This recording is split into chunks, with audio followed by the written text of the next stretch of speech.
All right. Good morning, everyone. A warm welcome from myself. My name is Mel, and I'm community manager here in Kilimani. Just wanted to quickly find out, first of all, that you can all hear me. So if you just want to go ahead and type in the chat on the right-hand side that you can hear me and that everything is okay.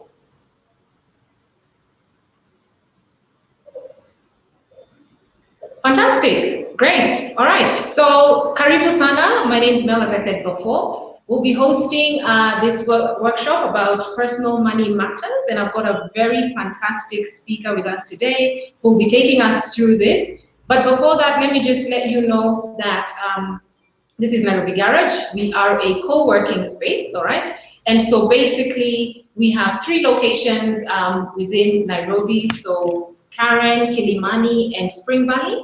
And we've got another one coming soon, so keep your eyes peeled for that.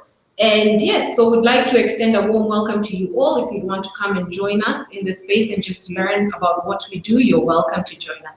Sawa sawa. So over to the speaker. So his name is Amos Ngahu, and he is a financial coach. He is also a fantastic author of a book titled Turnaround Solutions, all right? So this is it. All right, and he is going to take us through this workshop. So it's going to take about an hour and a half, all right?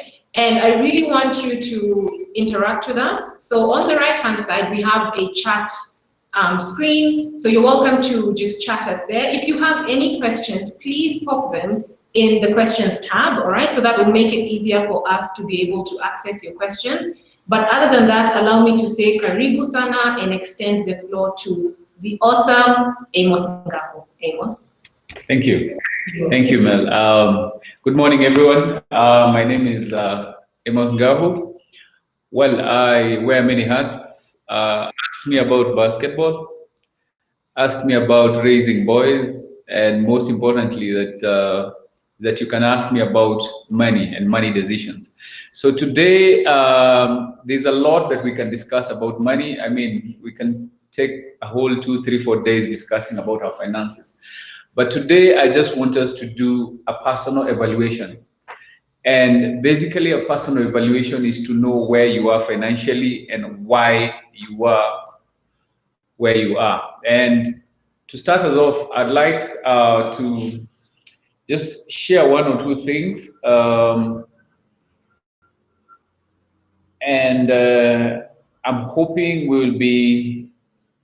we'll have something useful to do, and especially something practical that we can be able to share with one another. I'd like us to start by, doing a very simple exercise, and it's very simple. I want us to just look at that. I have 2 pills. One is red, the other one is blue. If you take the red pill, it takes you back to the age of 10 with all the knowledge that you have now. If you take the blue pill, you jump all the way to the age of 45, and those of us who are already 45, you jump to 60. So it takes you to 60, that is if you're 45, with $50 million in your bank account. This is where some of us can say amen to the $50 million. And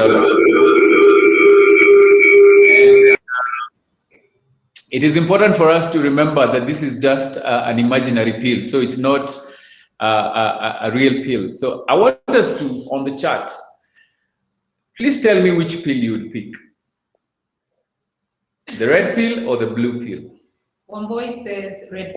Thank you. Red pill. Mm-hmm. Let's get some more calls. Eve says red pill as well.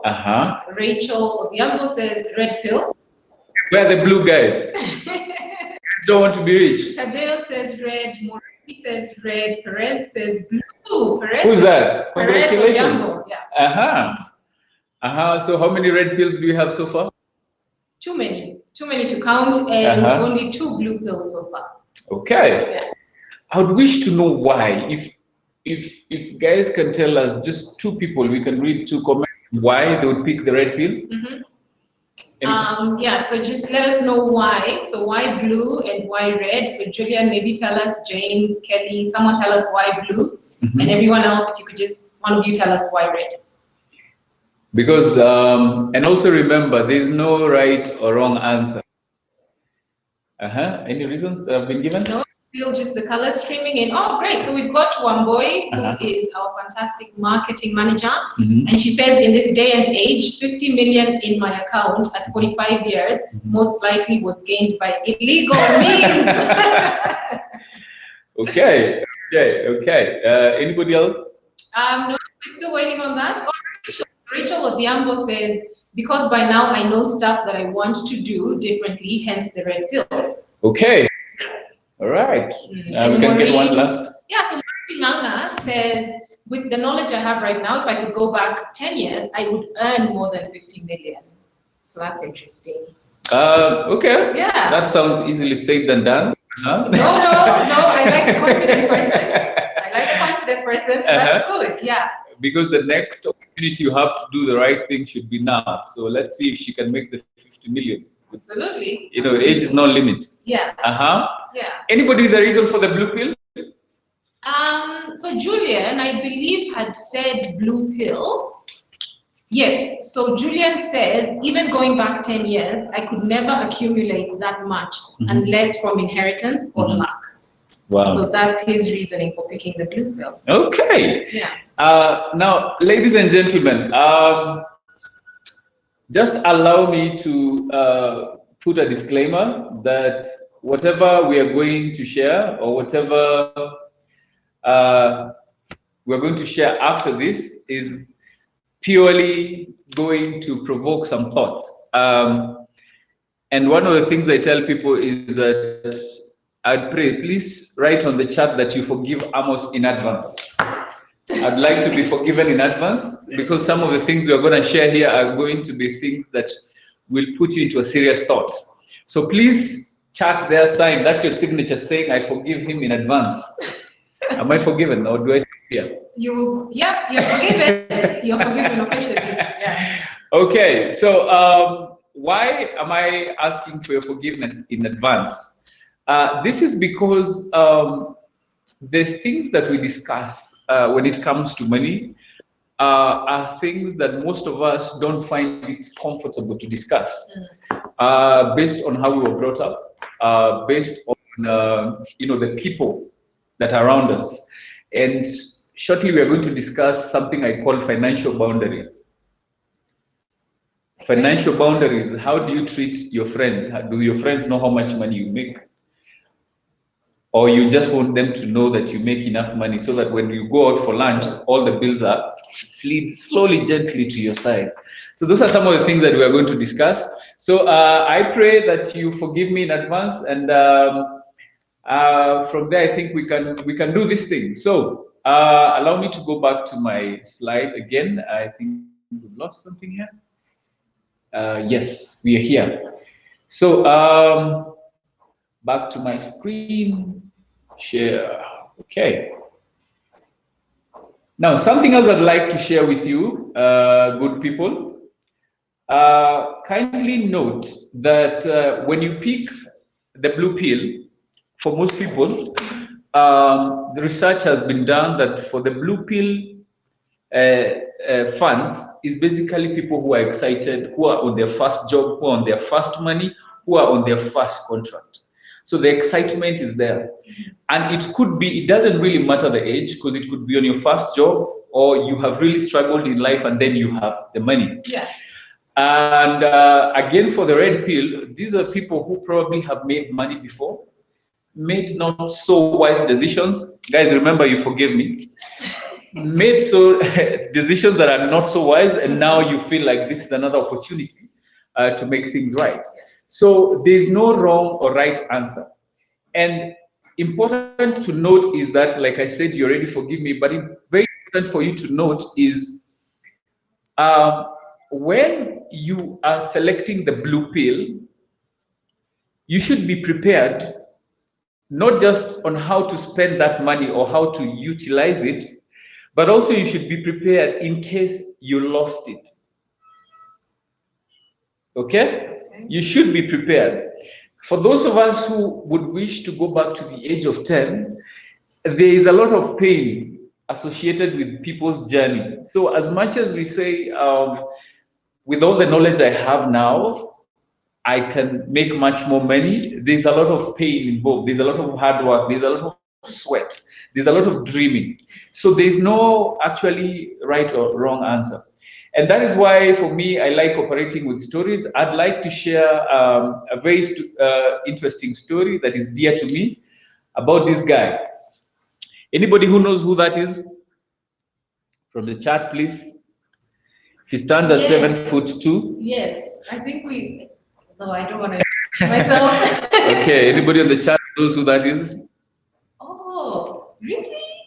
He looks different. Yeah. So one boy says Shaquille. Yeah, Shaquille O'Neal. I said anything basketball, I am in. So Shaquille O'Neal, this is him when he was drafted by Orlando Magic, and here he was 20 years old. Oh. Now, believe you me, this guy spent $1 million in less than 1 hour. Can I hear all the spenders say, oh yeah? Oh yeah. He spent $1 million. We're talking way slightly above 100 million Kenyan shillings in less than 1 hour. And he's still one of the richest Hall of Famers in the NBA. He's one of the richest people, slightly above $500 million worth net worth. But why I like his story is he was real. And this is what I encourage people. I'm sure you've attended a financial training or seminar somewhere, and some of the people in my field were really harsh on you that you need to have this number of savings, you need to have this kind of, spending or this kind of budget, but it does not work for everyone. And to encourage everyone is for me to tell you that we need, if you're a spender, my work is to help you maintain your lifestyle in a sustainable manner.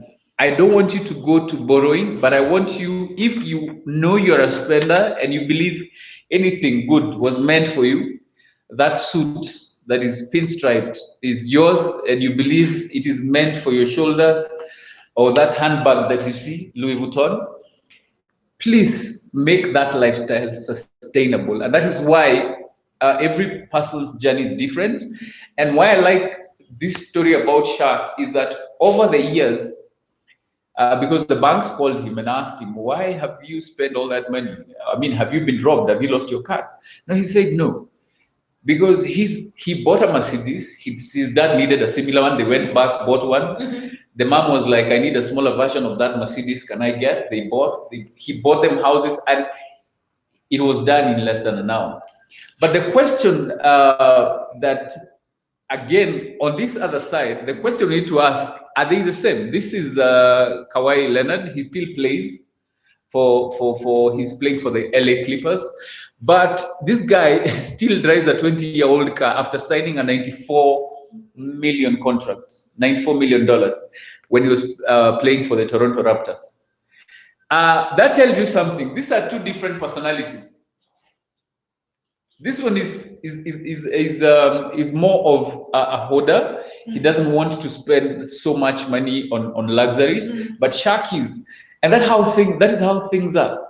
But now we might think Kawhi Leonard is better off. But as we continue, you're going to see that Shaquille O'Neal actually spent more on developing himself. He went, let's go back to that. He went and did his PhD. I don't know where they got the fabric to make his gown, because at 7'2", those are like 2 sets of bed sheets. Yeah. But he went forth and he was able to look at how he could develop his growth. And this is what, before we go there, I wanted to share what he said. This is his actual quote. He said that it doesn't really matter. It's not about how much money you make. The question is, are you educated enough to keep it? I agree. Because right now, he's one of the most sought after when it goes down to his investment. He runs interviews on TNT, but that is how, as at 4 years ago, this is how his investment looks like. He has over 150 car washes, a shopping center, a movie theater. I mean, he earns annually, that is as at 4 years ago, 22 million per year. And this is a guy who would judge spent $1 million in less than 1 year. And the same thing, and this is another place that you remember, you need to forgive me. We were busy signing petitions to IMF, to decline our government money. Now I know I'm going to ruffle a few feathers. Remember, you signed. But the thing is, the same year last year, Safaricom through Fuliza advanced 21 million Kenyans over a quarter billion on Fuliza. Wow. Over a quarter billion. 250 million. Yes. Now 30% of that is the only amount that looks like, please note, quote unquote, looks like that it went to good use. The rest is for consumption. Can we let that sink? And while we let it sink, we have a poll running. And so we do have a poll running, and there's a question there that says, do you believe that the government over-borrowing is a true reflection of our personal finances? So if you can just go ahead and fill in yes or no is the third one after chat questions, and then you have polls. So if you can go ahead and submit your vote, and basically we want to find out, do you think that it is a reflection of our personal finances? Sure. Yeah. So, and with that, I think it's important now for us to just take a reflection about our finances, because when we look at our population right now, 95% of the world's working population will never be financially independent. Financial independence simply means that you have a passive income that is more than your active income. So basically, if you walk out of employment, all your bills will be met passively. So 95% of the world's working population will never get there. And again, the same population, I mean, why? The same population spend 105% of their income. And according to our economic survey, for the last 5 years, the lowest consumption per capita is 1 or 2%. So where are Kenyans getting the extra percent to spend? Had some hard truths, and the same again, that is according to, that's the minimum. 2015 was the minimum. It was worse last year. And again, 80% of them don't have written financial goals. So what am I saying, ladies and gentlemen? We need to take seriously, our lives. In my book, Turnaround Solutions, I have put a story there of a time that I was doing a project for a client, and I happened to go to somewhere in Kajiado. Took me on the highway. It was almost a freeway, but from the highway, I went in about 40 kilometers off-road. Yeah. And I found a very nice Maasai community, and we interacted. And one of the elders was telling me, now, we used to walk for 15 kilometers to get water. Now things are better. We only walk for 7 kilometers. Okay. I ran approximately 7 kilometers, and I can tell you it's a tall order. Yes. And here they are carrying water. And one of the things that he was telling me is that the women there can take a whole day, just the purpose or the chore that is being done that day is fetching water. So can you imagine the lady using all the morning hours going and fetching water only to come and pour it into a leaking drum? You see, that is how we are working. You work so hard, you toil, I mean, you go through risks, you make a lot of money, but it is so easy for us to let it go. And what we don't understand is that we don't realize it until it's too late. And that is why today I just want to share a story that I really love. And this story is about the man, the donkey, and the dog. Yeah. And so Hadithi. Hadithi Njoo. Are people with us? Yes, plenty of people. I can't hear Hadithi. Hadithi Njoo. Yeah, so once upon a time there was a man. Oh, they've seen Hadithi Everyone's Njoo. Hadithi enjoying. So there was a man, a donkey, and a dog. And this time it's back in creation, so they were chilling with their maker. This is my own version, it's nothing to do with the religion, but they all had equal number of years, 30 to be specific. So all of us have to live for 30 years. But the donkey was like, in my line of work, I don't think I'll be carrying luggage for 30 years. So I choose to just do 10 and leave the 20 to anybody else, the dog or the man, whoever needs it. So the man was quick to take the 20 years. So the donkey had 10 years. Then the dog did the same. I can't back for 20 years. Can I dish out? Yeah. And it dished out, and it was left with 10. So when they started living the first 10 years, the donkey died. So the man is living his first 30 years, very happy as himself. But then after 30, his years were done. So he needed to leave the donkey years. So 20 years of doing a lot of carrying people's baggage. And it couldn't wait for the donkey years to get over and by. But then, after the 20 years were done, went to the dog's years. There was a lot of barking for no reason. Haven't you ever noticed that dogs can even wait to go behind a fence for them to bark on you on the opposite side because there's a barrier? Yeah.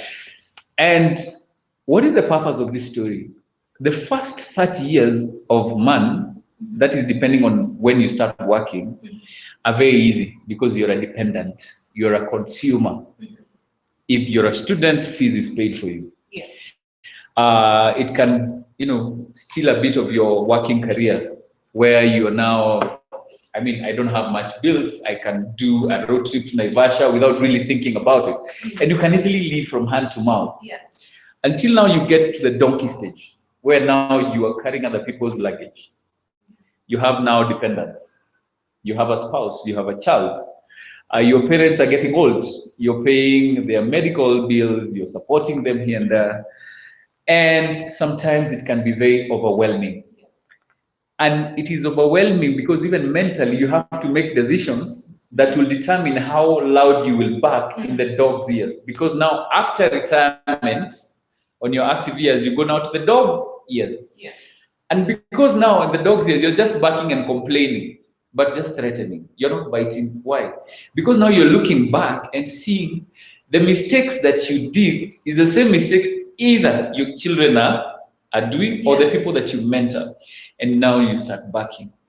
Now, the truth of the matter is a lot of us, or when we look at our parents, for those of us who are blessed with both our parents being alive, up to now, they still try to control some of the things you're doing. Yeah. You're still their child. Even at almost 40, my dad will still ask me, you have not tucked in nicely. Look smart, And that's the thing. So we have to be very careful on our active years. Because right now, we only have a few years towards retirement. There's a lot of pressure on how the status, but the peer pressure never ends. It just becomes more expensive when you're an adult. Yeah. Let me repeat that. It never ends when you're a teenager. It just becomes more expensive.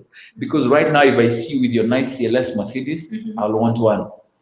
And actually, to catch you on that, we did ask the question in the poll section of, do you feel pressurized to leave an inheritance to your dependents? And right now, we're sitting at 87% saying they do feel pressurized to leave something behind for the people that come after them. Yes. Yeah. But the thing is, in fact, anybody who has responded to that poll should be asking themselves, right now, between the leafy suburbs of Kilimani, where we are, and across where there is Kibera, which area do you think will produce more self-made millionaires? That's a big question. It is. But if you're emphasizing on self-made, then it will definitely be Kibra. Why? Because they don't, okay, and this is an assumption, they might not be left as much as someone in Kilimani. Yeah. And this is the thing. I started, during COVID is when I started running. I've been playing basketball all my life. And one of the things I learned is that with children, it is not what you live for them, it is what you live in them. I have found myself running, and there was a time I was actually overtaken by an old lady. She was running, is a lady who's known, and she does quite a stable pace. Why? Because I tried to compare myself with her. And I didn't know that she was running longer than I. And my pace was not able to catch up with hers. So one of the things I've learned is that self-drive. If you pick a place and you know this is where I'm going, and especially with kids, they don't listen to what you're saying. They just watch. They just apply everything you're saying. So the day I learned that if you go out to run, start looking at the self, what is motivating you to do that run? You know, because even for children, you need them to do it by themselves.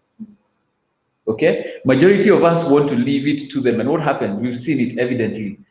Some of these very big names, we've seen some of them even not able to pay medical bills because there's a wrangle, you know, when it comes to finances. So it's not what you live for your children, it's what you live in them.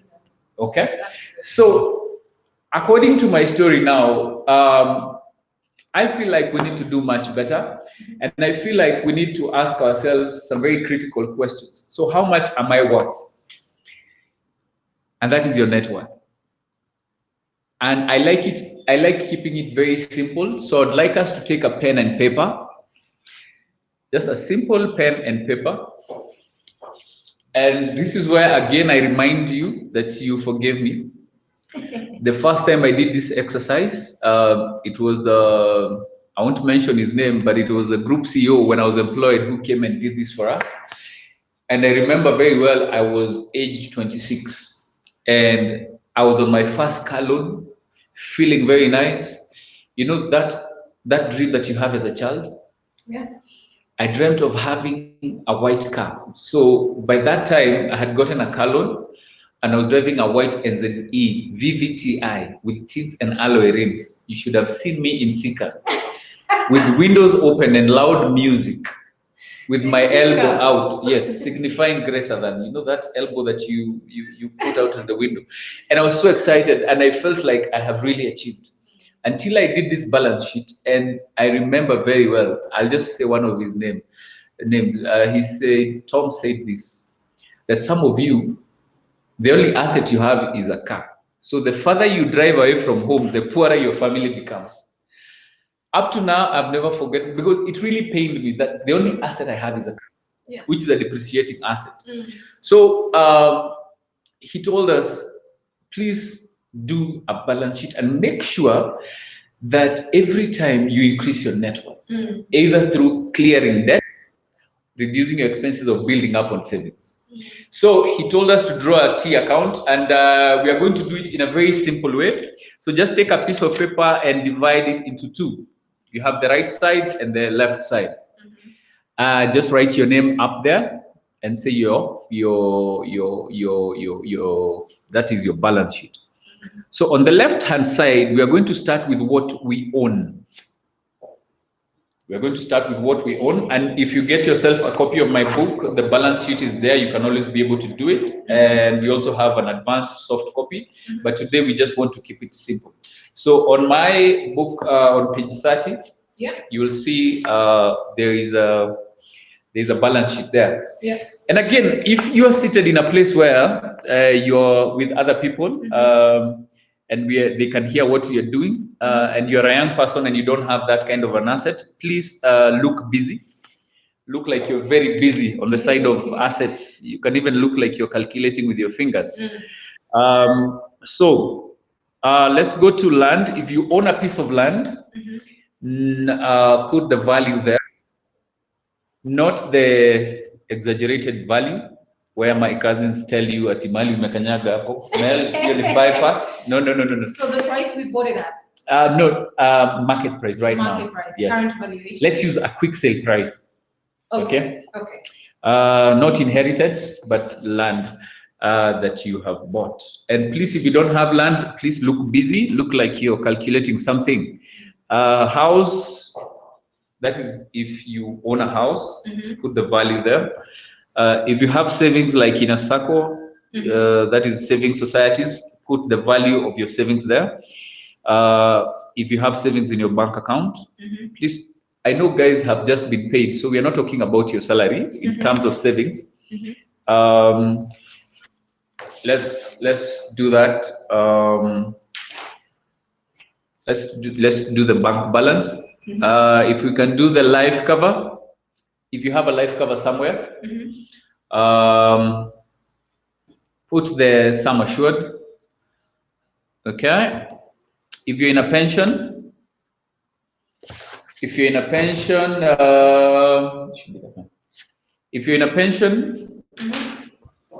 put the amount that you have saved and accumulated on your pension.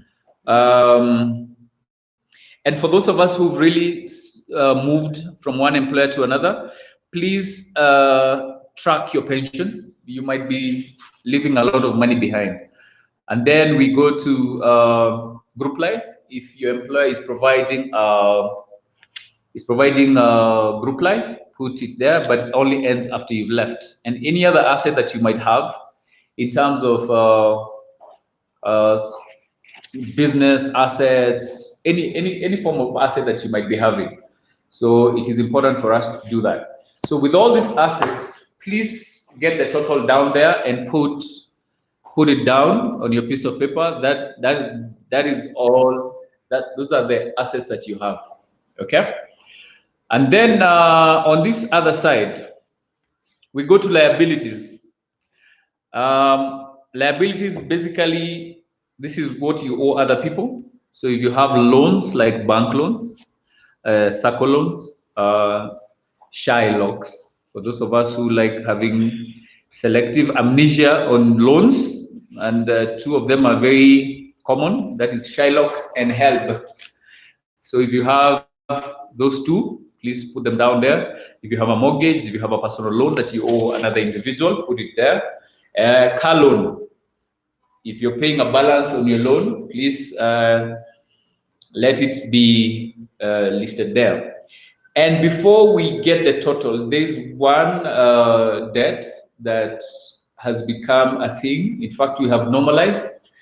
For those of you who are sending me money, please don't send to my line, iko na fuliza. Are we familiar with that kind of a statement? So a lot of us have digital loans. Please do if you have those kind of loans, just put them down on the side, get the total, and just put them here as a total, and then put them in one category of digital loans. So what you do now is deduct your liabilities from assets. Liabilities from the assets. Please note, I did not say find the difference. I said you deduct your liabilities from your assets. And that is how much is available to your next of kin if you're gone or when you're gone, because we are not here permanently. So how does that make you feel? Knowing that some of us, in fact, if you remove some life cover, some of us are worth more dead than alive. It's true. It's true. And I would want to see your feedback on the charts, see what you guys think about the charts.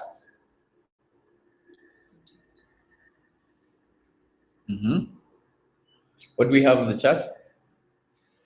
We're waiting for responses.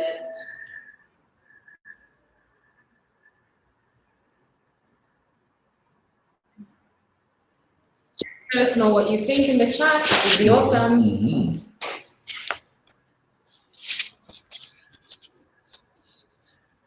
Maybe people are sad, yes. But that's the reality. You have to know. If you have a temperature, I mean, okay. So someone says that's an eye opener. Someone else says we needed a therapist after this workshop. Some hard truths. Can I laugh at myself? Awesome. Wonderful. Now, please just don't be hard on yourself. One of the things I can tell you for a fact is there are reasons why you're where you are. Some could be within our control, and some may not be within our control. And being a believer, I have come to understand that even the Bible has very unique characters.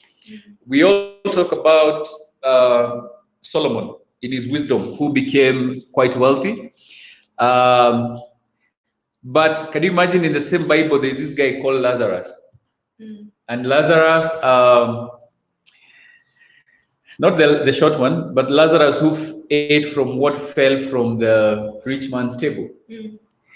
And this guy, there was no one point that it was mentioned that he had or he made it financially. He died a poor man. But in the same story, no name has been mentioned of the rich man. There was no name to attach to him. So the most important thing is learning the story of this guy, because some of us have really been at that point where we're basically eating from what is dropping from the rich man's table, and not literally, because during COVID, we've seen people who are telling you, please send me 5,000. I don't have food. Send me even 200 shillings. I don't have food. So we've got into that season where we have eaten from what has fallen from the rich man's table. So one of the things I would encourage you in this is for you to make a difference in your balance sheet. First of all, understand why. Is it because that you have not understood all the money seasons? Because there are seasons of money. There's a season whereby if you want anything, you can buy. And there's a season whereby you are barely surviving. Yeah. So you have to be ready and prepared for all the seasons. So one of the things that I want to really focus on today is, and I want us to go after this, we can go and conduct a money personality, because that really changes how we look at our monies. So I want us to other two that are not really major, but those ones are seasonal. Just to mention, there's a personality that people really don't like, which is the money hoarders. There are people who just hoard money for no reason. You know, you're in the office and this person is always carrying leftovers for yesterday. Yeah. So if you're from Central, microwave in Anuka to Aru all the time. What? Yeah, or if you're from Lakeside, microwave in Anuka to Amena, you have, But there are those people who always, I mean, they would rather walk from here, to all the way to Kenyatta instead of doing another matatu so that they can get one to Langata. Yeah. So it is important for us to know the kind of personality we fall under. So the two main personalities are hoarders and spenders. If you find yourself excited by something you see all the time physically, might be pricey, but really you start telling yourself, I mean, I deserve these things, and you find yourself that it's very difficult for you to follow a budget, and you're always excited when money comes. Your working style mid-month is different from end month, and especially you're very emotional when you don't have money. Hasira inakuwa iko juu sana. So most likely you're a spender. And then you easily get conned when you have money. You easily spend on people, and you have no regrets as long as you are happy and people are happy. Yes. I fall in that category. Okay. And then there are money hoarders. Money hoarders are people who will negotiate on everything. Yes, including even rent. Yeah. And a certain fixed rate. They will always find a way of negotiating. And then you'll find they can have $1 million in their account, but they are busy like negotiating with Mama Mboga, on 5 bob, you should reduce that, which is not a bad thing, but they forget to live. And there are people who can actually say, I will save to buy a house. So they can actually save for 15 years for them to build a house. Yeah. Instead of seeing how they can do that earlier with either borrowing, and they really fear borrowing. Okay, so you can find yourself in any of those categories, and that is part of evaluation of knowing why you're where you are. So one of the things. Sorry to cut you off, but one boy asked, what happens when a hoarder marries a spender?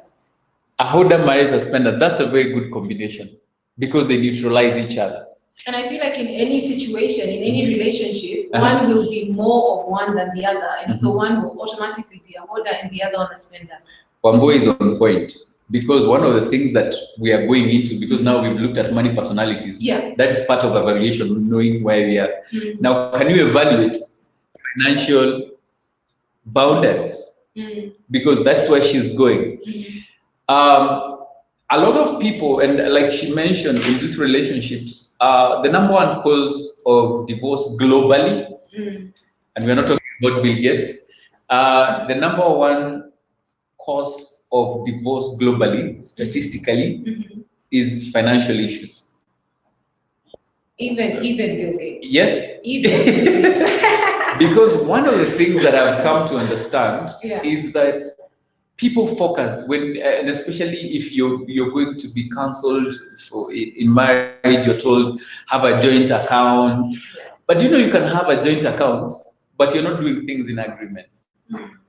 There's a difference between doing things in agreement and doing things together. And what is important is doing things in agreement, because if I am the spender and my spouse is the hoarder, it should strike a balance, because depending on the season we are at, I don't want to be having as a spender, I don't want to not be living and I have money. Okay? Yeah. But also when I don't have money, I don't want to be spending money on luxuries, yet we don't have it. And that's where the hoarder comes in. Okay? So we should really strike a balance. And also, if you have a hoarder, it will also be a good idea for them to control the finances in terms of handling the money. Okay. I have met quite a number of couples, and there are actually two in particular that I have seen, and the guys are the ones who say, I'm actually a spender. So one of the things I do is that it is my wife who handles all the finances. So when I need something, I have an allowance that I get every month. So if I overspend it, then that's it. So it is important for us to know boundaries. So if you're talking about a spouse and you have never discussed money, you've never set a foundation to discuss money, how do you set those boundaries? What are some of the things that you need to start discussing? Because if you're married and you need to make certain decisions, or you need to improve your balance sheet, your spouse can either be a blessing or he can be the hindrance. So it's up to us to set the proper foundation and say, what boundaries do I need now? Because it makes no sense if all your career, your spouse has never known how much you earn. So how do you even start now? How does that even work? It works. There's some people who do it and they say it works for them. So you have to know the kind of boundaries you have to set if you're protecting what you have, because I don't want to get into the details about marriage issues, but there's a reason why a certain spouse does what they do. Okay? They have their own reasons. So are those boundaries solid? Yeah. Okay? Same boundaries with parents. We've seen parents looking for jobs for their children. Once you get their job, they even know how much you earn. So they start planning for you. In fact, I have a friend of mine who pays rent, pays harambes. She pays everything in her folks' place. And to her, I asked her, what if you lost your job? You will make enemies. So there are boundaries that we need to set with our folks, that they should not know how much we earn. They have no business. They should not plan for your money. In fact, if you're already supporting them and COVID has happened, and probably your income has gone down, how do you tell them? Are you still supporting them? We call it black tax in Africa. Yeah. And if you don't do it, because we feel, because those are some of the emotional decisions that we make, because our parents went through a lot of pain, we feel like we can deny ourselves, borrow, and support them, isn't it? But is it sustainable?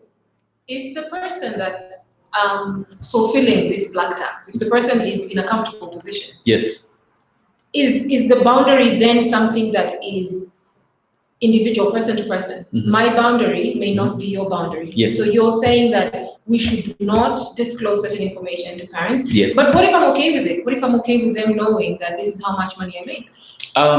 It is fine. That's what I'm saying, depending on the kind of relationship you have. Yeah.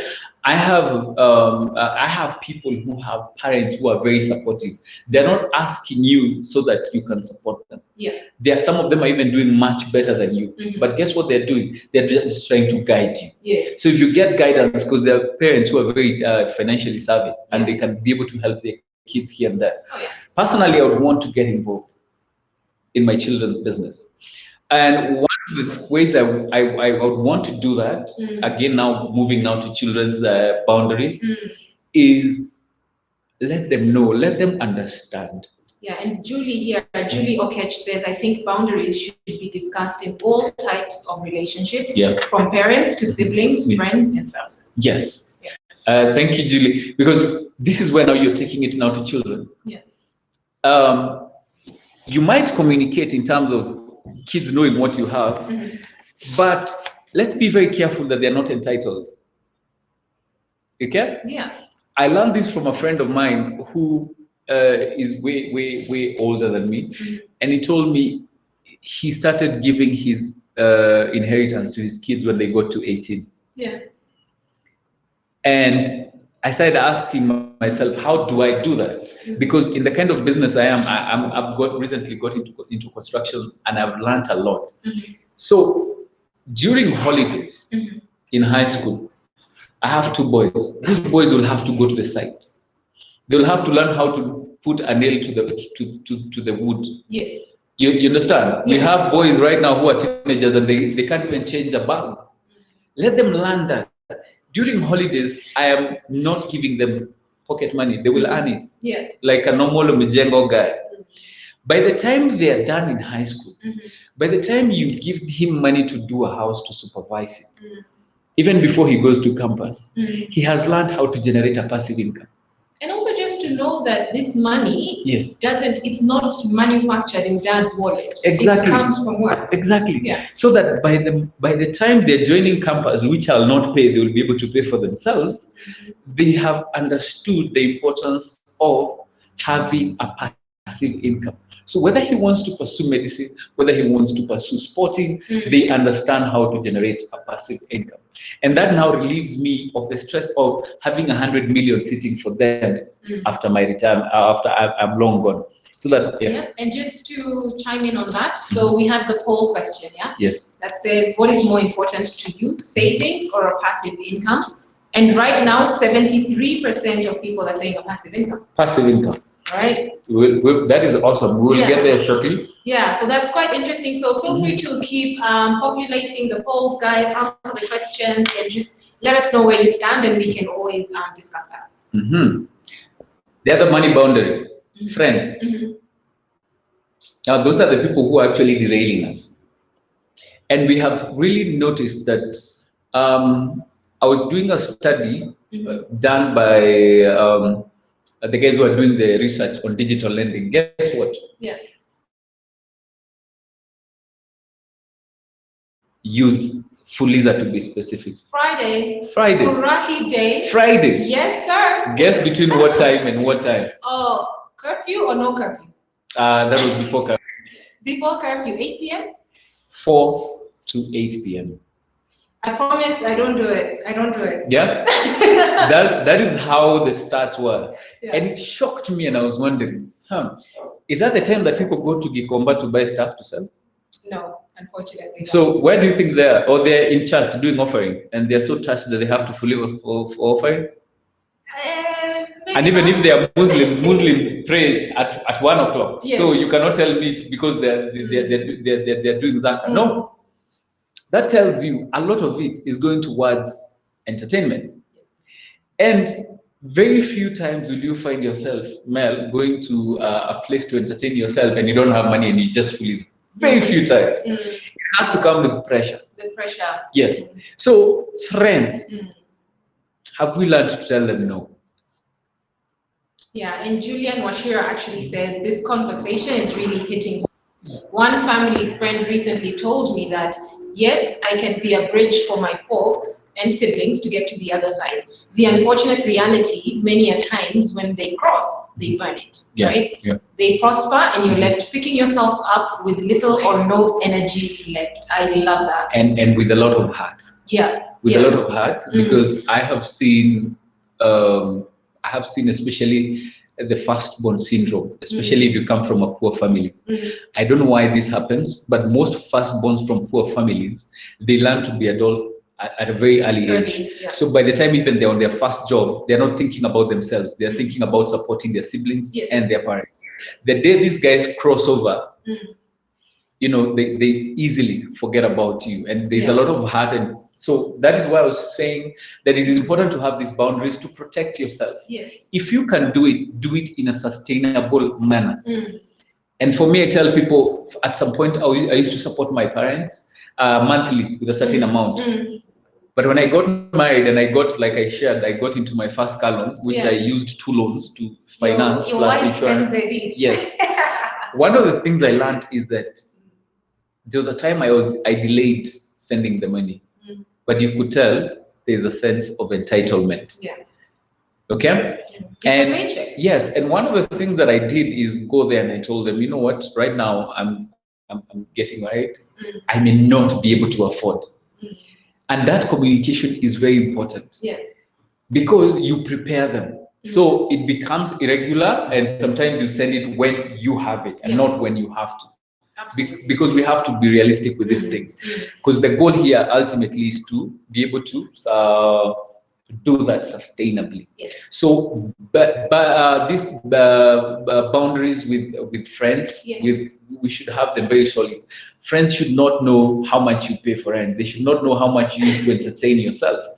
Because there are also those others that will discourage you. Have you ever bought something and they were like, you ligongwa? Yeah. That one, it's a rip-off. But it is important for us to know the kind of boundaries that we have with our friends. Are they influencing you to do better in your balance sheet, or they're making it worse? Yeah. Okay. Yeah. So right now, if there are any questions about boundaries, that's a discussion that we can be able to stretch further and make 1 or 2 things. So, quick one. Rachel says, "What if your friends are your accountability partner?" That's the thing. That's where you need to ask yourself, are your friends helping you develop? Yeah. Okay, that balance. And please, they could be your accountability partners, but there are also others that I call quote unquote chamas. I have seen people who are friends, because it's important for us here to know the difference between having investment partners and having chamas. Yeah. I have someone who we are going through their balance sheet and they're like their budget. Yeah. And they're like, I contribute 23,000 to chamas. So she has 5 chamas. And when you look back, really, they are basically merry-go-rounds. They started it a long time ago when they were buying house stuff. Yes. You want to buy a couch, we remove this amount of money, so when it's your turn, you can buy in bulk. Yeah. But it has outlived its purpose. Okay? Because if you take that 15,000 or 20,000 and put it in a circle, in a year you have 240,000. Yeah. If you get, on average, circles in Kenya are giving at 10%, you have 24,000. Yeah. 24,000 is enough to do a deposit for school fees for first term. Yeah. Okay, so that is important for us to know, and that takes me now to the next question. In part of financial management is investing with a purpose. Now, as you evaluate your balance sheet from your piece of land, from the circle you joined, because let's even go back to your land. Who influenced you to buy that shamba? The one and only mother. Yeah? Parents. You get, those are parents. But there are people who had Mel amebai shamba wapi, Kamulu na uko interior. So please get me the guy who hooked you up. And because I'm lazy to do my research, I buy from here. I have never visited. Others is as simple as a circle. You're told, or your mom tells you join a circle, but you join with the minimum 2.5. Yeah. What purpose is it playing? Yet you can be able to do much more. So one of the things before you select an investment, ask yourself, what purpose is it meeting? Because right now, if you're a parent right now, most parents want a guarantee on school fees. Yes. Okay? Yeah. Most parents want a guarantee on a home. Most parents want at least a holiday once a year or twice. You understand? Yeah. Those are basic needs for families, because food and stuff here is becoming easily available. Yeah. But those two things are becoming a major concern for parents. So why don't we start there? How can you pay your school fees passively? And one of the examples I like giving is one of a teacher. Teachers are very easygoing people. Yes. They live a simple life. But one of the things I learned about teachers is one. Most of them join circles. So I have this particular one who joined the circle and they were saving 300 shillings. By the time they were retiring, because it's apparent to one of my friends, and you can imagine we are able to meet with the guy. Yeah. By the time he retired, he had slightly above 1 million shillings in his circle. So every year, the dividend he got from the circle, he would pay school fees for both the sons annually. Wow. Right now, because the guys, finished school, he's still in that circle. The dividend he gets, because he built and borrowed money to do a housing and to do rentals from the same, he takes his wife and they go for a holiday at this age. So number one, school fees is sorted. But in the same circle, this person took a loan, bought a plot, built, finished. Took another loan, bought rentals, finished. Yeah. So even he's still contributing towards his circle. So this person knew what he wants to achieve. And let's keep it simple. Yeah.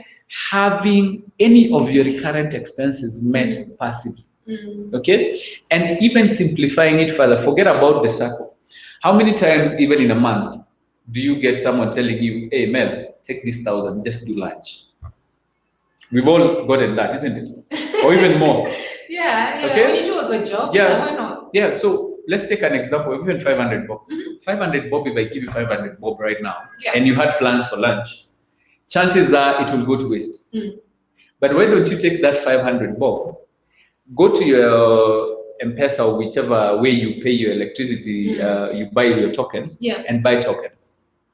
Buy tokens worth 500 shillings.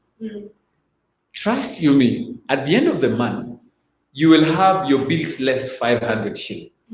Because that passive income has gone towards meeting a certain need. So if we start marrying these small incomes that we ignore, because I was in the supermarket the other day and I was looking at, I don't want to mention brands, but it was an antiseptic.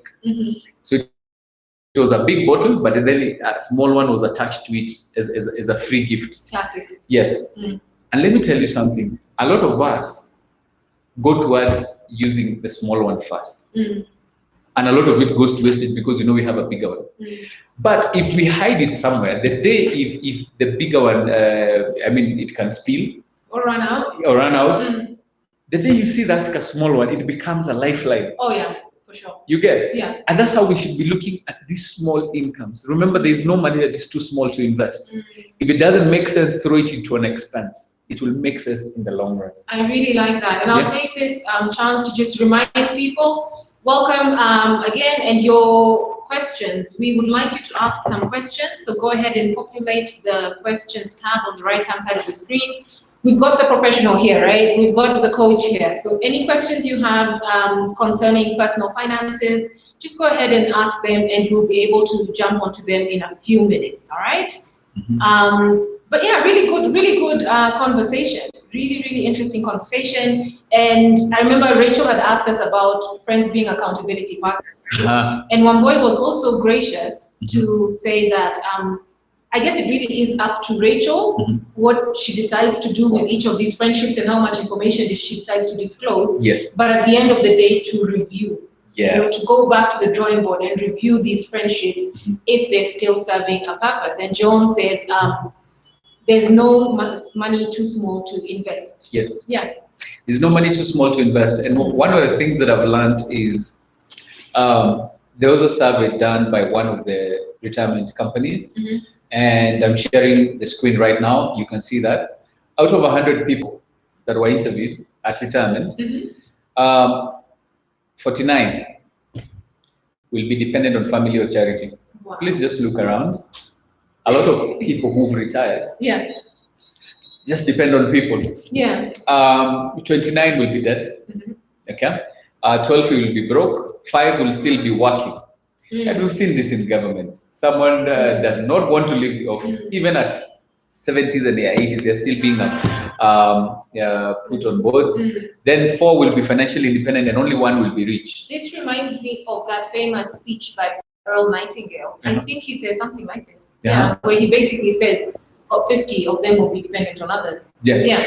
But think of it, why don't we make it very simple? What if all of us can start generating a passive income now? Okay? Because right now, a lot of people will really advance and put a big name towards retirement. And retirement is basically having a sustainable passive income, in simple words, after you retire.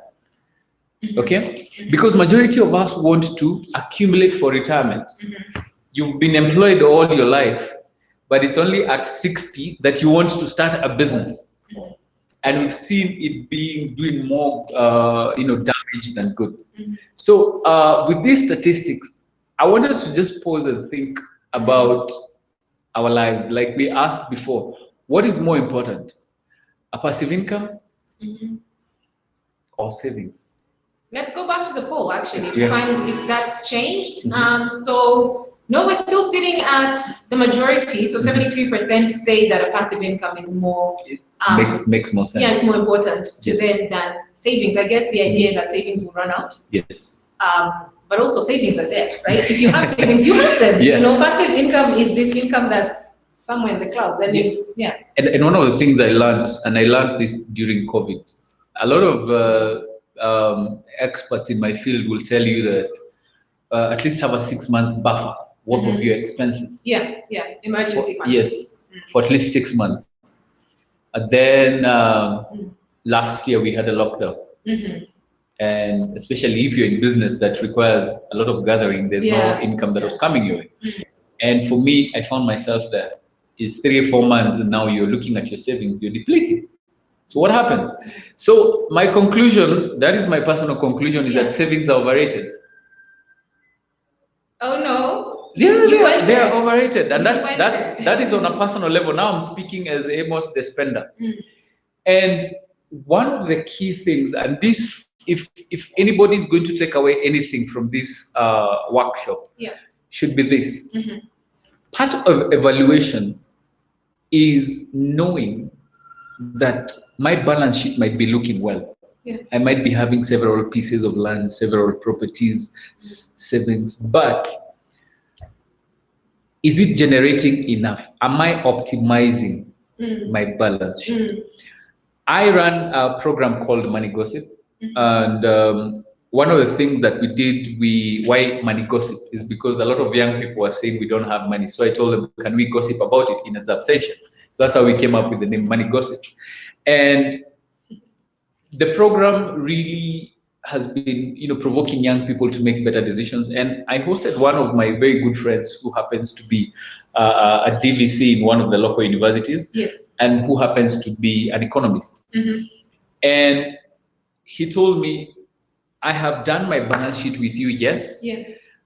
But there's one thing that I have never looked at on my at a personal level, that the return I'm getting from my investment is not optimized, is not maximum.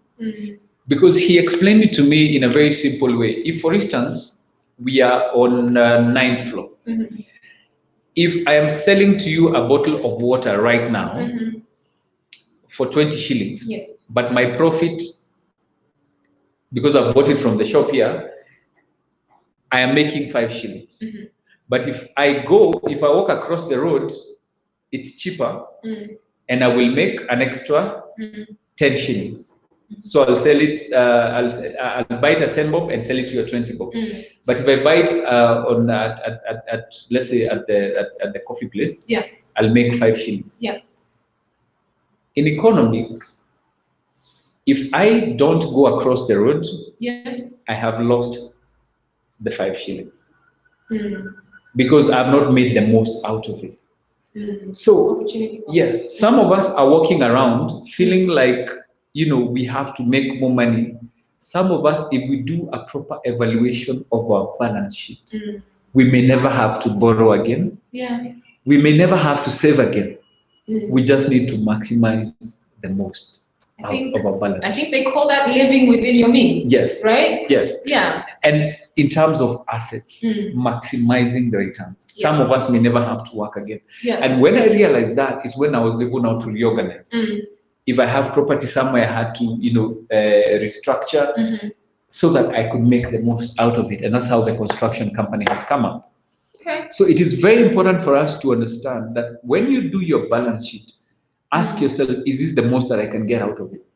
Yeah? Some of us even have vehicles that we just put, you know, some of us have, you know, have not really, I mean, you're on your third, fourth car and you're still on a car loan. Doesn't make sense. We never learn. So it is important for us to do, as you do your evaluation, to know that this is the reason why I'm where I am, and I can be able to maximize the most out of my balance sheet. Fantastic. And now, actually, on that, you know, same topic, Andrew Collins is asking, there was this percentage of rent in reference to your salary. Have you ever heard of it? I know I have. I've heard 25%, right? So your rent or mortgage shouldn't be more than 25% of your salary. What's your take on that percentage? Well, I wanted to share something here. And this can really range from for a couple of reasons. I'm looking for this budget. I have a budget. I have a sample budget over here. So if you can be able to get on it. But before I get it, I wanted to share something about budgeting. And which is one of the reasons why we might be where we are financially, and because that is my last item. One, just give me a second. That's okay. One of the reasons why a lot of us are really struggling financially is because of one reason, and I'll go back to Shaquille O'Neal. And especially Africans, it's very hard for us to track all our expenses. And there's one specific area that we've been unable to account for.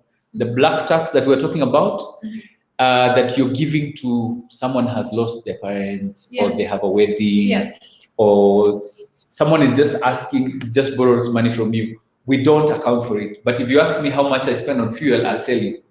Okay? So we have tailor-made, and it's actually on my book on the page 30? No. That was the budget. That was the network. I have page 26 here. Page 26. You can see a budget over there. We'll be able to share this, and this budget is available because, again, anybody who wants one-on-one to consult, we can always organize. So we'll give out our details. He'll give you the details, and we've also got the book, and stay tuned. Right? We'll be giving away something towards the end of this, so in a few minutes. If you just want to hang around for about 21 minutes, we will have a giveaway. Yes, oh boy, we will. Boy is campaigning, huh? So one of the things that I've learned is that a lot of us personally have really struggled with the budget for a very long time. And Andrew is asking, what are the limits of expenses? And for me, I learned early that there's a normal budget whereby you're told, track all your expenses. After you pay your expenses, then there's a certain flow that you use. But for me, I like being biased, and especially for spenders. Can we first of all do the most important things first? So if you're giving out money, okay, for Christians is tithe, for Muslims is zakah, for there's some guys who just do charity. Can you say that this month I'm only giving X amount of money? Yeah. Because it depends on someone's calling. Okay, and have a minimum. Can I do a minimum of 10%? Because there are people who, like now, the likes of Belinda and Bill Gates. I mean, these guys give some serious. They have some serious giving, which is way above what they need. Yeah. Okay, so these guys can actually be giving out 70-80% of their income. But you see, that is dependent on someone's calling. So if it is important to you, say that this percentage is going towards giving and remove it from your disposable source. Yeah, I see that here, that you have it as a line item. Yes, giving. That is one. Number two is money that should never leave you for the rest of your life. That is paying yourself. This reminds me of richest man in Babylon. Yes. Yeah. Okay. Pay yourself first. Pay yourself first. Because this is the thing. And I like it. I like putting it in a very simple example. Yeah. When is the date today? Today is the 4th, May the 4th. Yes. Yeah. Star Wars Day. Yeah. So I'm supposing this past weekend, with me included because it was my birthday, you realize that malls are full. Yes. Supermarkets. I mean, people are really doing their shopping because that is where the money is. Yeah. And there's a lot of, traffic. People even come with their families.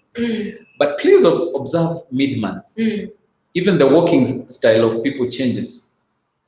People are a bit mean mid-month because there's too much month at the end of the money. Yeah. Okay. Yeah. And you realize that when you don't have a lot of money, and especially for men, you don't want too many questions.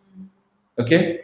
You don't want too many questions. In fact, you tell me to bring something, and you're telling me on my way home, I'll ask, why didn't you ask me earlier? Peter. Yes, Peter. You understand? And that is because the nature, money has a way of appealing to a certain emotion towards people. Yes. So the best you can do, for instance, is don't go to shopping first. The moment you pay yourself, whatever is left is what should be squeezed to fit into all your other expenses, including rent, food, transport, utility, all those things.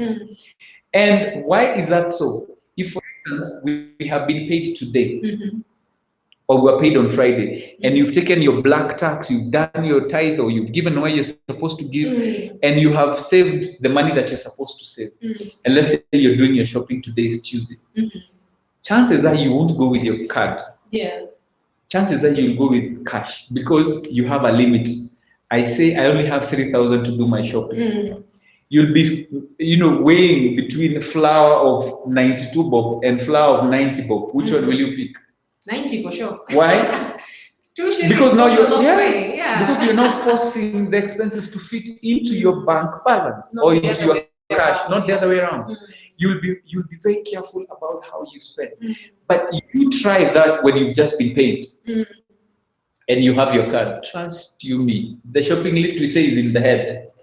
True? Yes. It's not written, it's in your head. Yeah. Yes. And you will spend all the money. By the time you realize you've overspent.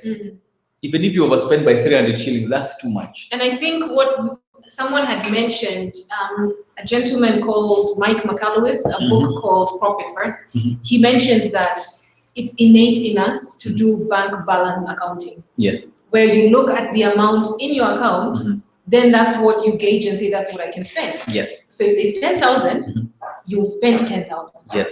But if there's 3,000, you'll spend 3. So there's something in your psyche that just links spending to what's available. Exactly. Yeah. And you see now, the beauty about it is that now you learn how to control your expenses in terms of them fitting into your And for most, the worst enemy, especially for us spenders, is having that disposable cash in our account. Okay? Yeah. Because if you're a spender, you want to make people happy. So if you want cake, you want this, I will always spend on you because I can't lie. Yeah. Okay? Yeah. But the moment you get rid of that disposable cash, even by the time you're telling me, do you have 5K? I'll refund you next week. Yeah. When I tell you I don't have, I'm not lying. But can you imagine if all the money is still there and I'm walking away thinking, why did I lie? Yeah. You get? Yeah. So get rid of that disposable income. And now, again, also put some limits towards now your expenses. Experts will tell you if you're paying more than 20% of your income as rent, then it's time to relocate. But then there must 20%? be about 20%. That's very low. Okay, it is low, but you see, you can be paying a lot of money, but by the time you're moving out of that house, even you see that nail that you put to hold your jacket at the back of the door, or to hold the frame, even that one will not belong to you. You will not start lacking. I know. So that, I guess, that answers Andrew's question. Yes, but however, it is important to know how do you balance it, because you cannot be paying 10% of your income, but you're spending 20% on fares and fuel. Yeah. Doesn't make sense. Exactly. Okay, so you have to balance and see how much do I spend on fares and fuel to go to work, go to my regular place. So can I reduce that by moving closer and also saving on time? So there has to be that balance. Utility bills, clothing, go item by item and start asking yourself, is this the best I can do? Yeah. Is this the best I can do? On fuels, if you're driving and you have a colleague who's driving and you live in the same area, can we say 2 weeks you give me a ride, 2 weeks I give you a ride? Yeah. Without having to contribute fuel. That's a good idea. You know? Yeah. So that way, I'm able to save on half of my fuel. You know, are there places that you can shop? You know? Yeah, and personally, I recommend housemates. You know, for single people who don't have any dependents, you can still live in a relatively good suburb. Yeah. If you just take on board the idea of having a housemate, everything goes in half. Yeah. So you kind of have to think a little bit, you know, differently. And Philip Otieno here actually asks, how do I get rid of my disposable income? So you mentioned to us, you said, we don't want that 5,000 lingering. Yes. So where do we put it? Where does it go? Investments with the purpose. Actually, if you're employed, pick a circle. Do a circle. In fact, ask yourself, there are many people who we know have lost their jobs during COVID. Yes. There are others like in one of the institutions where they slashed 20%. Others are taking half their pay. Yeah. Guys in government, you saw the president saying half. Was it half? Him and the VP. Was it 20%? Like it makes a difference for them. But cabinet ministers were taking half. Okay. So can you start and make it intentional? Yeah. This particular month, can you say I'm doing half of my pay and throwing it in the circle? I can review that later. Can I see how I'll survive with half my pay? So whatever is left, put it away. Yeah. Not even that. Start before money has come in today. Okay. Take 30%, throw it in the circle. See how you survive with 70%. Okay. Okay. And adjust accordingly. Okay. Because it may look, because the truth is, whether you save or you don't save, you will still be broke at the end of the month. See, that's the truth. Wow. Whether you save or you don't save, because assuming we make the same amount of money, you decide to throw your money in the circle. Let's say you do 30,000 in the circle, and I don't. Towards payday, we will both be eager to see that text from the bank that money has come in. Your account has been debited. But in the long run, your balance sheet is bigger than mine. Because for me, I was busy entertaining people, so I have paid other people. But you paid yourself. So it is important for you to say, I need a plan. But before I go to just that circle that Amos has said, I need to know what are my needs right now and how I can select an investment based on my needs. Okay? And that's most of the times, those are the scenarios that we have one-on-ones with people. So that we can create an investment vehicle for an individual. Great. So you've spoken about one-on-ones. So where can people find you? Well, I'll give my contacts here. Of course, I'm here in Nairobi Garage. Yes, he's a wonderful member here at Nairobi Garage. Kilimani, we love having you around. Yeah, so we'll share our emails and we'll share that. So I only have to share 2 screens. Yeah. Then we'll wind up. Okay. Now, 2 things. There's a lot that has been spoken. And for us, we have to be very intentional about our money. Remember, I tell people this and they think it's a joke. The next money decision could be a matter of life and death. Please let that sink. Okay? It could be a matter of life and death. And for you to make any decision, my work as a coach is to prepare you for all seasons. I need to prepare you for a season when you're broke. How do you handle it? Because especially as men, we crack. Very few men have been taught how to take losses. Okay, we don't know, and we are taking the same thing to our children. Okay? Yeah. We are taking it to our children that we have not taught our children how to take losses. And that is where you'll find someone, COVID came, there was loss of income or reduction. But guess what? They're still paying the same rent. Yeah. They're still living in the same neighborhood. They're still driving the same car. Trust you me, nobody really cares about you. In fact, when you fall, they want you stay. And that's why I was talking about boundaries when it comes to friends. Yes. It is quite okay to scale down. You might be doing well financially, but you don't know the journey of your child. You don't know who they will become. Yeah.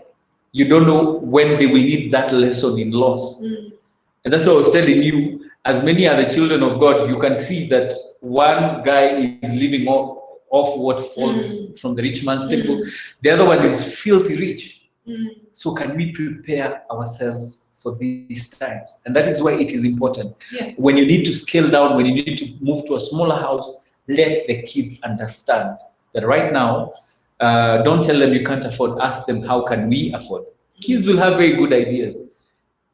My firstborn just turned 9, and one of the times that he wanted to do pizza, and I asked him, I don't have a lot of money, so pick. Do we buy a chicken at 500 bob, we go eat? Or do we buy pizza, one off that we'll only eat one time? Yeah. And he was able to make that decision. And he knows when the D doesn't have a lot of money, we can do the barbecue in the house. Yeah. Okay? Let them learn that lesson. And remember, ladies and gentlemen, these kids don't listen. They watch what you're doing. Okay? If you're in a petrol station and you don't have money and you have to go to a place and you're telling the attendant, give me the till number, and they see you fully like, they are learning from you. You know? It's okay to tell kids you may not go there today, let's have an alternative and do something better. Yeah. So number one, you have to manage distractions, and distractions can come in the form of needs of other people. Yeah. Okay, so you have to stay focused. So if your income has come down, all the people that you pay black tax to, the people you support, you must communicate with them that, listen, things are like this. We are adjusting. Yes, because they were alive, some of them were alive before you were even born. Okay, so it's up to you now to say, I'm going to manage my distractions. I'm going to stay focused in reducing my expenses. Okay, I'm going to focus on the things that I need to do, because these distractions are many. They come in form of needs of other people.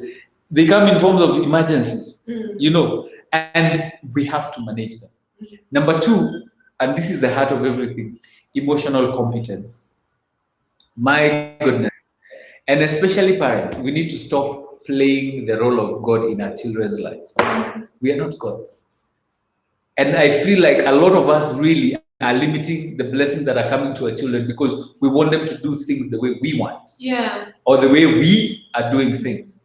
And I learned that when my son told me, Daddy, I don't like basketball. Oh. And I had to go look for someone who can coach him tennis. Tennis. Oh, yes. Beautiful. That's fun. And as much as it pains me to see him holding that racket and I'm just outside there watching, it's his course. It is what he likes.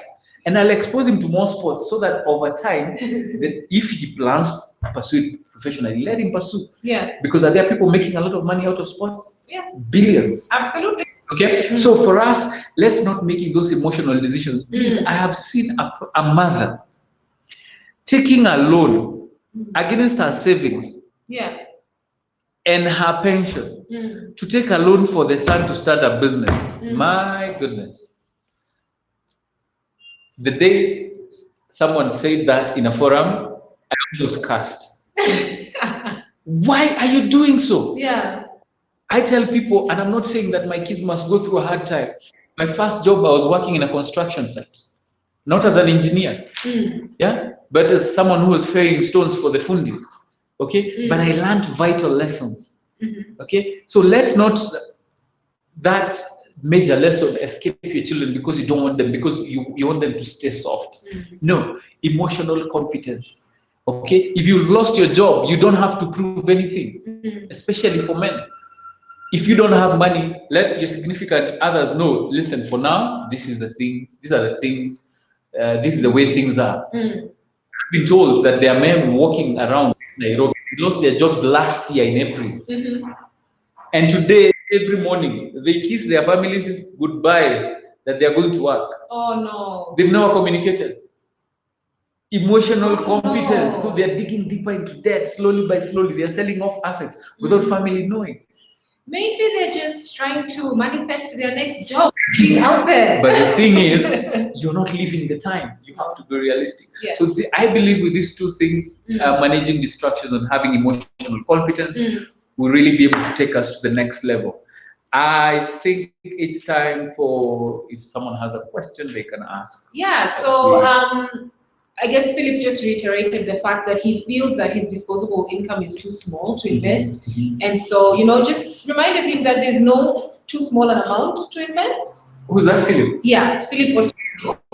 That the money is too small to invest? Yes. I think Philip should be able to get a copy of my book. There's a story I've done there for a house help we had, a domestic worker.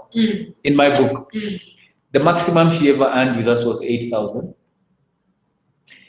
And I can tell you, she's one of the people who motivated me to do what I do, because by then I was still doing what I do, but I was employed. Yes. And one time when we were expecting the second born, she said, you know what, I want to leave. And we're like, oh, she's fearing the second baby. You know how domestic workers sometimes behave. Yeah. So we were thinking she wanted a raise. And she says, I have finished doing the things I was doing. I need to go back home. So I was like, what do you mean? Every time you pay me, I'm left with 2,000 shillings. So I send the rest to my mom in the village. So the mom used to buy trees that are not fully grown. Yes. So they would buy them and book so many. So it came to a time where now they were harvesting. So they sold a lot of timber. And the piece of land she had bought, because she had also bought a piece of land for 50,000, they did some rentals. And she had bought 2 motorbikes. Okay? So by the time she looked at it, she was making more outside there than what she was making with us. So at her level, she had gotten financial independence. At her level. And that is the kind of simplicity I would like us to approach our finances. You don't wait until you're a billionaire. You may never get there. But can you be a good steward of the little that you're making? Can I be proud of what I'm making against my income? Yeah, so I hope that answers your question, Philip. All right. Be a good steward of your money, and there's no amount that's too little. Yes. I'm excited. Exactly. And one of the things that I tell people, and this is Warren Buffett who says this, there's some habit that you've gotten used to. There's a way you borrow your money. We have normalized borrowing. Yeah. And one thing I can tell you is that the moment you normalize a certain behavior, it's a chain of habit. It is too easy until it is too difficult to be broken. Okay? And most of us have been having very poor money habits, and it's until now at COVID that now we realize, things are really bad. So I'll end by telling people, Philip, to be specific, money does not stay where it is needed. Yeah. It will never stay where it is needed. It stays where it is respected. Whoa, I like that. That's a tweetable moment. So give us a question for this giveaway. So whatever happens in this giveaway, the person has to be in Nairobi for us to get the book to you. So Amos is gonna give us a question, and the first person to respond gets the book. Gets the book. So are they ready? Are we ready, guys? We're waiting for a thumbs up, for a yes, we're ready, and then we can do this. So I think the person types first, who responds first. Yes. Keep on saying they're ready. So and they're ready? They're ready. They're ready. Yeah. Okay, can we have some drum rolls? Okay, so are we ready? So in 5, 4, 3, 2, 2.5. Oh, come on. 1. So what's his name? He spent his first $1 million in less than an hour. Full name, please. All right, Julian typing. All right, it is Julian. Julian, oh, okay. One boy, we can give it to Julian. Okay, so they have to get the spelling first, right? The spelling isn't right though. Okay, so who got it right? Correct spelling. Both of them got it wrong. Okay, so he's quite particular about spelling. One boy says we can give it to Julian. Okay. We can give it to Julian. Yeah. Julian is... And one boy wanted to give it to Philip. But who responded first? One boy. One boy. So I think the book goes to a boy, but she can tell us who she wants us to sign it to. So in case of any questions, that is my direct line on the screen. You can drop me an email. All right, so signing the book. Yes. One boy says we signed the book to Philip. So Philip, you've got yourself a book. All right. But where can they get the books? Because we've only got one, but they're available elsewhere, right? Yes. At the moment, in Strathmore University, they have their bookshop. So if you happen to be near Madaraka, they're actually open. Just ask for where the bookshops are. All right. So you can always get a copy. Yeah. And to order my copy, for those of us on Instagram, just go to Money Clinic. Money Clinic. Yeah. So Money Clinic on Instagram, just send an inbox. Okay. All right. Actually, Philip says, hi, I bought the book already. Please give it to someone else. Can we give it to Julian, who was on the list? Julian was, I was campaigning for you, Julian. Okay. See God. But yeah, let's give it to Julian. Who's next, right? Okay. Okay. So we are signing the book to Julian. Yes. Yes, we're signing the book to Julian. Thank you very much to everyone for participating. This has been wonderfully interactive. Thank you so much for your time. And yeah, so we'll be able to leave all the information following here. I'll also post the information in Slack. And just remember, if you want to interact with Amos, his details are on the screen. He's also a wonderful member here at Kilimani. So please, now, if you see him walking the corridors or sitting downstairs, please say hello. If you need a one-on-one chat, coaching, he offers that. But to everyone who's tuned in, asante sana. This has been really informative. Thank you. Thank you so much for your time. And guys have been an awesome, notably Philip, Waboy, Julian, Rachel, Philip, Andrew Collins has been wonderful. Perez Odiambo, I love that name. Yeah, really good. Bree, Eve, Caroline, Ahmed as well. Yeah, thank you so much for your time. And we wish you all the best during this pandemic. We wish success. We wish money over your lives, but more importantly, we wish financial freedom. Money that you're prepared for. Yeah. Sawa. Asanteni sana, guys. Have a wonderful, wonderful rest of the week and happy Star Wars Day. Bye. Bye.